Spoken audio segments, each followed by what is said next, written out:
Some albums didn't just shake up the charts, they shocked the system. Every band, boycott, and backlash only proved one thing. Hip-hop was never just music, it was rebellion with a beat. N.W.A, straight out of Compton. Yo, it didn't just drop, it detonated. In 1988, Straight Outta Compton ripped through America like a blast from the streets. 5 young men from L.A. turned microphones into weapons, using beats and rhymes to describe a world most people only saw in the evening news. Then came the song that changed everything, Fuck the Police. Yo, it was raw, fearless, and way too honest for comfort. The FBI sent a warning letter to their label. Police unions across the country protested. MTV even banned the music video entirely.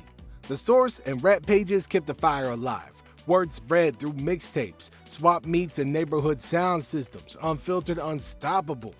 To the system, it sounded like a threat. To the streets, it sounded like freedom. N.W.A didn't invent anger, they just amplified it. Their music wasn't fantasy, it was a field report from a war zone of poverty, profiling, and survival. Every verse shouted what the headlines refused to print. The backlash didn't silence them, it only crowned them. But rebellion wasn't done spreading.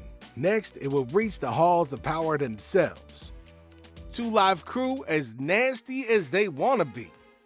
Before streaming, before parental warnings meant anything, one rap group found themselves in an actual courtroom for rhyming about sex.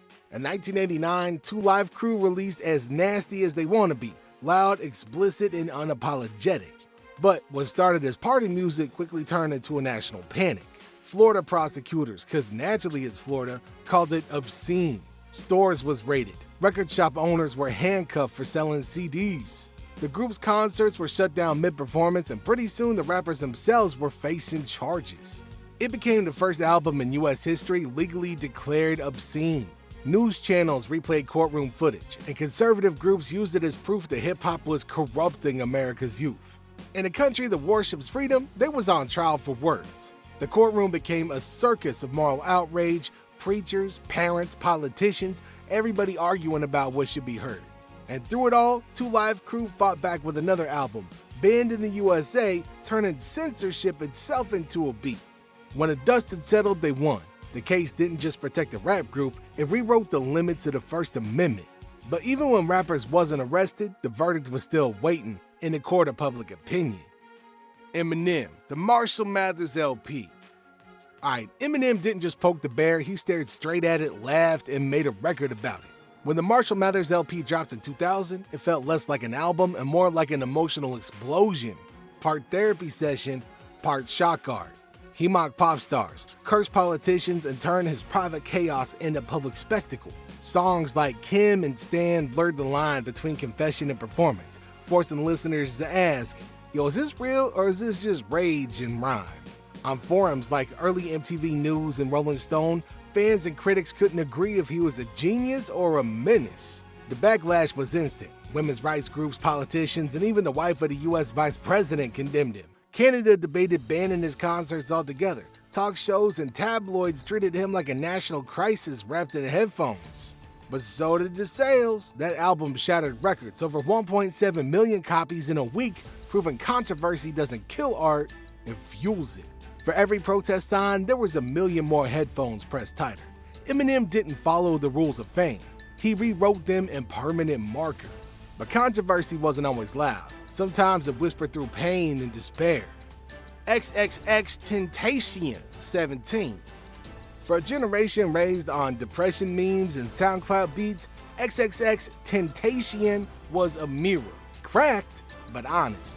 When 17 dropped in 2017, it wasn't about flexing wealth or fame. It was about the weight of existence, a lo-fi confession written by somebody fighting demons both internal and external. In a time when platforms like SoundCloud and YouTube gave kids a voice outside the industry, X became the symbol of raw, unfiltered emotion.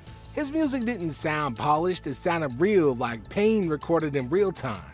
His voice quivered through songs like Jocelyn Flores and Revenge, short, haunting, and painfully real. For millions of young listeners, it felt like somebody had finally got their unspoken thoughts into words. But outside the music, there was darkness. Real-life criminal charges, allegations of abuse, the question that haunted fans and critics alike. Can you separate the artist from the art?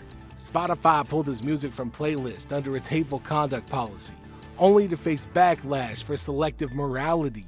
X's legend became a reflection of a generation caught between empathy and ethics, loving what hurts love. Now his music opened a conversation about pain, but also about accountability.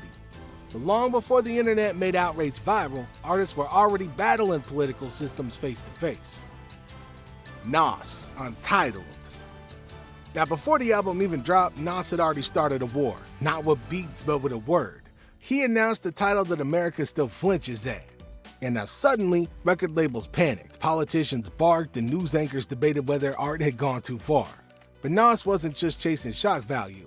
He was holding up a mirror, forcing the country to stare at a history that it keeps on trying to blur. Now that was in 2008, the dawn of social media discourse, when blogs like Hip Hop DX and So amplified every opinion, and cable networks like Fox News weaponized fear. He said, if they can say it, why can't I own it? And that single question burned through boardrooms and headlines. When corporate pressure forced him to release the album Untitled, it didn't feel like defeat, it felt like strategy. By removing the word, Nas made the silence even louder. Tracks like Sly Fox tore into media manipulation, while his protest outside Fox News turned hip-hop into public education. Nas didn't just rap, he lectured with rhythm and rebellion. He wasn't asking America to listen, he was demanding it. And while Nas fought through politics, another artist turned his own city's chaos into an anthem. Now if y'all respect the grind and the message, hit that like, let the algorithm know real stories still matter to people. Ice Cube, Death Certificate. So when Ice Cube dropped Death Certificate in '91, it didn't sound like an album, it sounded like a warning. Months later, Los Angeles burned, stores looted, streets on fire, and headlines calling it chaos. But Cube had already written the script. He wasn't predicting violence, he was documenting pressure. The kind that builds for generations when voices get ignored and anger's got nowhere left to go. Death Certificate was split into two sides, the death side and the life side, a concept album dissecting America's racial sickness with surgical precision. Yo, tracks like Black Korea got him banned in the UK and Oregon, while politicians called him dangerous.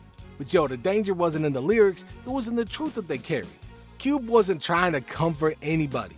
He was holding up a mirror to a country that didn't like what it saw. Don't blame the messenger, his music seemed to say. Blame the message you've been avoiding. Death Certificate became more than music. It was a post-mortem on America's promises. And when one revolution cooled, another sound lit up. Funk-fueled, smoke-filled, and unapologetic. Dr. Dre, The Chronic. When the ashes of Los Angeles was still warm, Dr. Dre gave the city a new pulse. The Chronic was a rhythmic renaissance more than merely an album. Out of burned storefronts and shattered trust came a sound that was smoother than rebellion yet just as powerful. Lowriders rolled, bass lines hit with such ferocity the rearview mirrors bounced and smoke curled in the air. Smooth, defiant, and sun-drenched. This was G-Funk. Dre used funk beats and mesmerizing synths to transform the mayhem of the riots into California cool. Death Row Records was born out of this tension, a label that turned street anthems into cultural landmarks. From Nothing But a J-Thing to Let Me Ride, Dre made it sound effortless, but every note was layered with history, the sound of a community reclaiming pride after chaos. Beneath the glass, though, the message remained unvarnished. This was life after neglect, ambition derived from survival.